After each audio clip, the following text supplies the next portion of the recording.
Bismillah. Assalamualaikum warahmatullahi wabarakatuh. Kami dari kelompok Rizky ingin mempresentasikan desain bangunan pusat informasi kami, lengkap beserta materialnya. Mula-mula, perkenalkan ketua kelompok kami.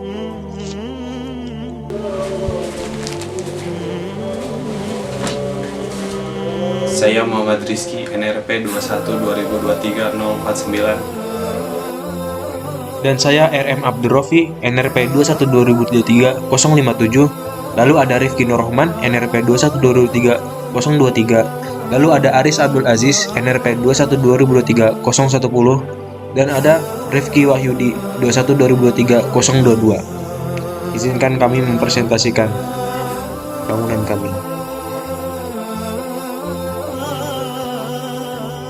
Bangunan yang dibuat itu ada 3 masa bangunan dengan total luas 78 meter persegi.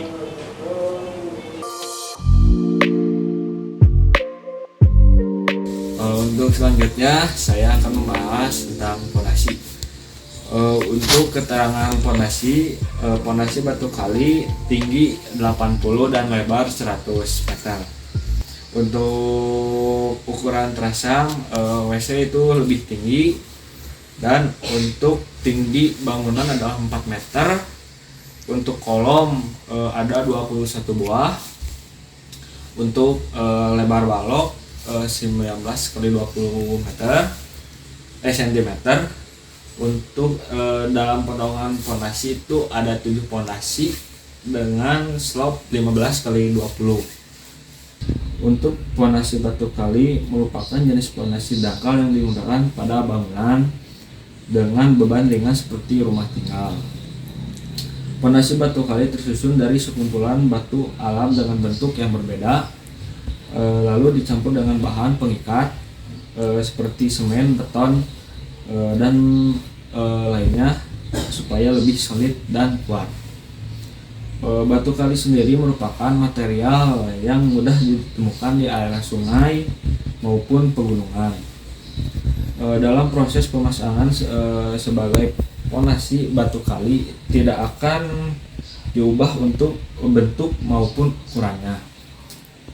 Karakter batu kali yang kuat dan kokoh membuat bangunan tahan terhadap berbagai kondisi cuaca seperti hujan, panas, dan lainnya.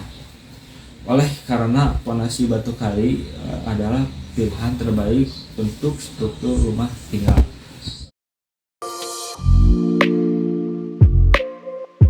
Selanjutnya membahas tentang beton bertulang. Beton bertulang juga ada di kolom dan balok.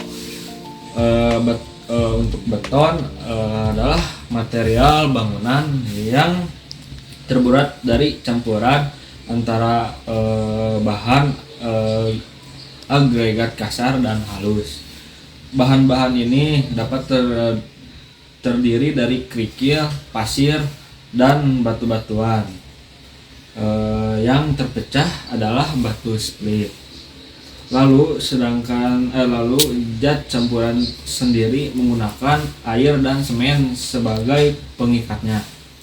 Untuk kekuatan dalam menahan gaya tekanan dan tarik membuat beton bertulang dapat berfungsi maksimal dan struktur bangunan maupun jalanan. Untuk materi beton bertulang memang pada dasarnya sangat mampu bertahan terhadap berat beban. Dalam banyak hal, beton bertulang memang termasuk material unggulan, namun kamu perlu mengetahui bahwa beton tanpa tulangan memiliki kelemahan ketika harus menahan gaya tarik yang melebihi kapasitas struktur. Lalu perlu memberinya tulang baja agar dapat bekerja dengan lebih baik.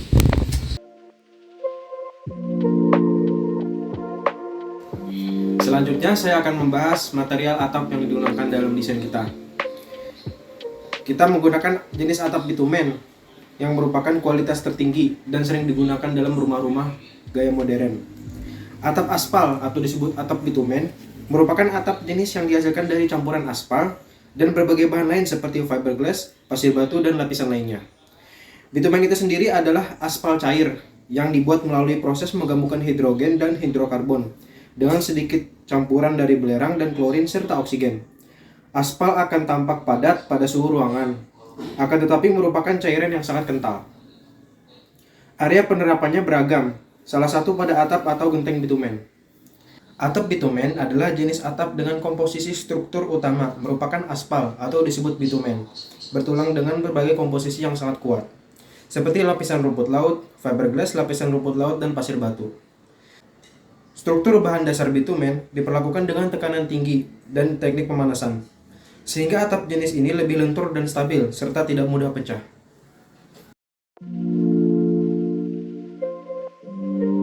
Kuda-kuda kayu merupakan susunan rangka batang yang memiliki peran penting dalam mendukung beban atap suatu bangunan, termasuk beban beratnya. Fungsi utama kuda-kuda kayu adalah memberikan bentuk pada atap bangunan dan menjadi penyangga utama pada struktur atap tersebut. Yang berikutnya ada kayu parket lantai. Parket kayu adalah lantai yang terbuat dari kumpulan-kumpulan kayu. Kumpulan kayu ini nanti ditekan sedemikian rupa supaya membentuk potongan atau papan dan siap dipasang di permukaan lantai. Bahan utama dari parket kayu antara lain berupa kayu solid yang terdiri dari 100%, kayu asli seperti kayu jati, kenari, pinus, ulin, sungkal, dan lainnya. Selain jenis lantai ini juga bisa terbuat dari parket olahan atau biasa dikenal dengan engineer wood atau laminate.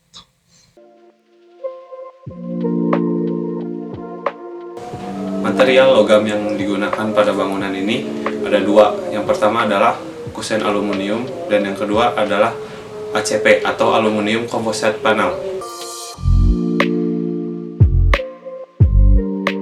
Kusen aluminium adalah rangka atau kerangka penumpang pintu, jendela, dan elemen kaca lainnya yang terbuat dari aluminium.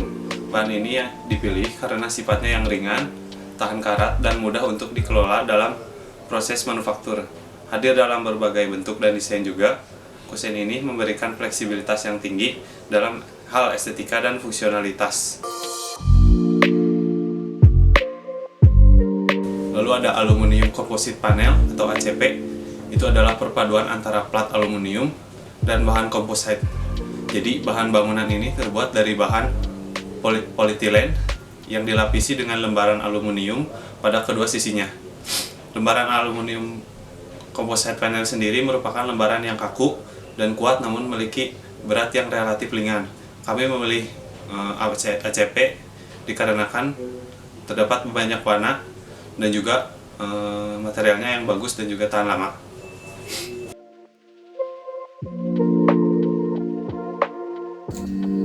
Assalamualaikum warahmatullahi wabarakatuh.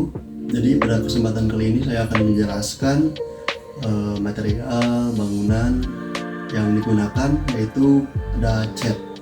Jadi cat itu terbagi menjadi dua bagian, yaitu ada cat interior dan juga eksterior. Nah, jadi cat tembok atau wall fan merupakan salah satu elemen penting dalam desain interior atau eksterior yang terdapat pada industri konstruksi bangunan. Pelapis ini berguna untuk memberikan warna, tekstur, dan pelindungan pada permukaan dinding. Contohnya seperti cat eksterior itu yang biasanya berada di luar rumah. Nah, cat eksterior itu juga biasanya digunakan untuk pelapis anti bocor. Itu untuk penggunakannya hanya cukup dengan menambah air sekitar sedikit ya. Beda dengan cat interior. Untuk cat interior itu biasanya digunakannya di area-area ruangan dalam rumah. Itu biasanya penambahan airnya kayak misalnya kalau misalnya satu kaleng yang isinya 3 atau 5 kilo itu biasanya cukup dengan menambahkan 1 gayung galon atau kurang dari situ supaya si permukaan catnya itu merata. Biasanya juga di catnya itu sekitar 2 sampai 3 lapis. Oke. Selanjutnya saya akan menjelaskan material kaca yang digunakan di bangunan pusat informasi yang didesain oleh kelompok kami. Jadi kaca yang digunakan yaitu kaca stop sol atau kaca one way. Jadi kaca stop sol itu adalah kaca dengan coating virolik reflektif yang memiliki daya tahan lebih baik, memadukan kemampuan solar control dan estetika reflektif yang unik. Jadi kaca ini tuh hanya bisa dilihat dari dalam, tidak bisa dilihat dari luar. Jadi keunggulan kaca ini pun bisa meminimalisir kepanasan cahaya matahari, tetapi juga memiliki ketebalan kaca yang berukuran 3 mili sampai 4 mili. Jadi aman untuk ketika yang ada benturan sedikit atau senggolan dikit itu menjadi aman. Demikian, terima kasih telah menyimak presentasi kami. Bila ada kesalahan mohon dimaafkan. Bila taufik wal hidayah. Assalamualaikum warahmatullahi wabarakatuh.